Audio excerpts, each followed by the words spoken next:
Hello everyone. म चाहिँ आज बिहानको सुरुवात चाहिँ यसरी हुन्छ हो। नानीलाई चाहिँ अब टिफिनमा इडली बनाइदिउँ भनेको। इडली बनाउँदैछु। यो चाहिँ सुजी र दहीको ब्याटर हो। यसलाई चाहिँ मिक्स गरेर यसको ब्याटरमा चाहिँ अलिक मोटो मोटो नै राख्नुपर्छ हो।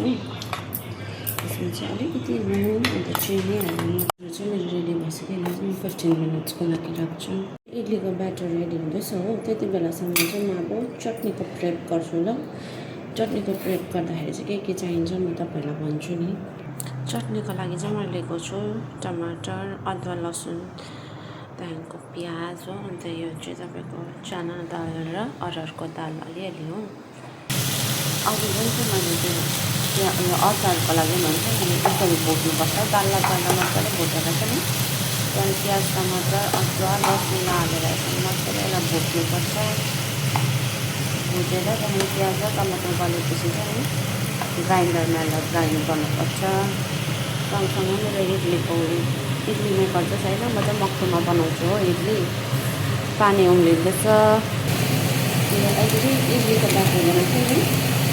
त्यसमा चाहिँ अब इनो एड गर्नु आँटेको हो। इनोले चाहिँ मजाले फुलिन्छ प्लस स्पन्जी पनि हुन्छ इडली हो। तर यो इडली चाहिँ हाल्नुभन्दा अगाडि चाहिँ एड गर्नुपर्छ।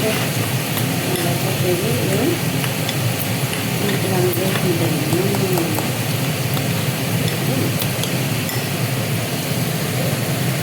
मेरो चाहिँ भाँडा छैन। म चाहिँ यसरी गोटी पानी बनाउँछु। गोटी पानी चाहिँ मजाले तेल लगाउनुपर्छ इडली हाल्नुभन्दा अगाडि।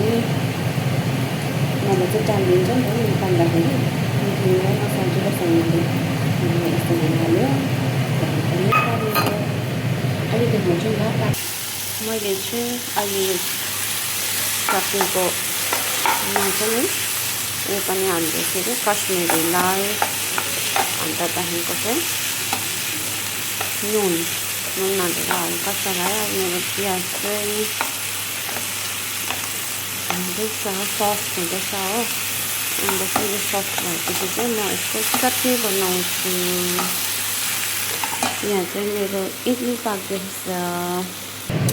मेरो चाहिँ चटनी पनि रेडी भइसक्यो। अब म चाहिँ यसमा तड्का लगाउन आँटेको हो। तड्का र मेरो चाहिँ तेल पनि तातिसक्यो। अब चाहिँ म यसमा चाहिँ तड्का लगाउन आँटेको हो। तड्कामा चाहिँ के चाहिन्छ भन्दाखेरि चाहिँ यो के अरे यो कालो तोरी, त्यहाँदेखि चाहिँ यो करी पत्ता। करी पत्ताको सेन्ट चाहिँ मिठो हुन्छ नि कि। अब यो भइसकेर चाहिँ नि चटनीमा हाल्नुपर्छ हो। मिठो हुन्छ। तड्का लगाएर चाहिँ मेरो चटनी यस्तो भयो हो। यहाँ चाहिँ मेरो इडली हुँदैछ हो। इडली पनि भयो होला। मेरो इडली चाहिँ भएछ। हेर्नु न कस्तो मजाले फुल्दैछ। यो चाहिँ सब इनोको कमाल हो। अनि रेडी भयो। टिफिनमा प्याक पनि गरिदिएँ। अब चाहिँ मेरो छोरा चाहिँ जाँदैछ। बाई बाई गरिदेऊ। आज चाहिँ मन्डे हो। मन्डेको काम चाहिँ डेन्जर हुन्छ मेरो। यहाँ हेर्नुहोस् है सबै सफा गर्नुपर्ने हुन्छ मन्डे चाहिँ हो। यी सबै खोलखाल पारेर पुसेर हो। अब बेडसिट चेन्ज गर्छु। यहाँ न मुनि अलपत्र भइरहेको छ काम। त्यही माथि आज सिएम आउनु हुँदैछ। सिएमको ड्युटी छ हो। अन्त बट्टाबट्टी काम गर्नु पऱ्यो नि। नभए फेरि ढिलो हुन्छ। अहिले फेरि आधा कल्चोमा बोलाइदिइहाल्छ आउनु भनेर होइन ड्युटी। हुन्छ त पहिला काम गर्छु त्यहाँदेखि अहिले भेट्छु नि ल। बाई। मैले चाहिँ मेरो सबै काम तुरेँ हो। काम तुरेर चाहिँ अब यो चाहिँ बुके छ नि हिजो हामीलाई ड्युटीमा दिएको थियो नि त।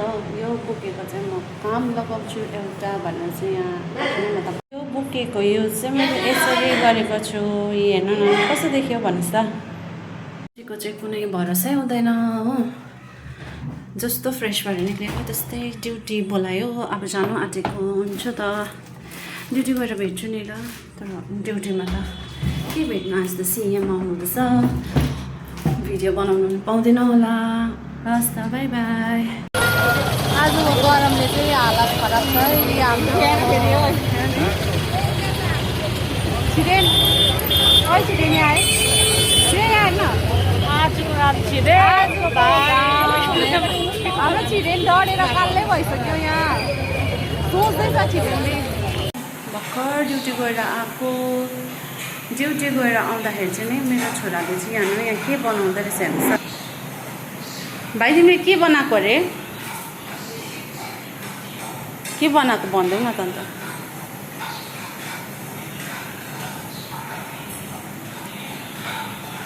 मेरो छोराले चाहिँ लाखेको मास्क बनाएको अरे यहाँ छ नि हो त्यस्तै बनाएको अरे कि तर भाइले कपाल चाहिँ यहाँ आलुको बोरा हाम्रो भाइले लाखेको कपाल चाहिँ नि आलुको बोराले बनाइरहेको छ के गर्छ उसले हो घरि के बनाउँछ घरि के बनाउँछ भाइ कसरी बनायो त्यो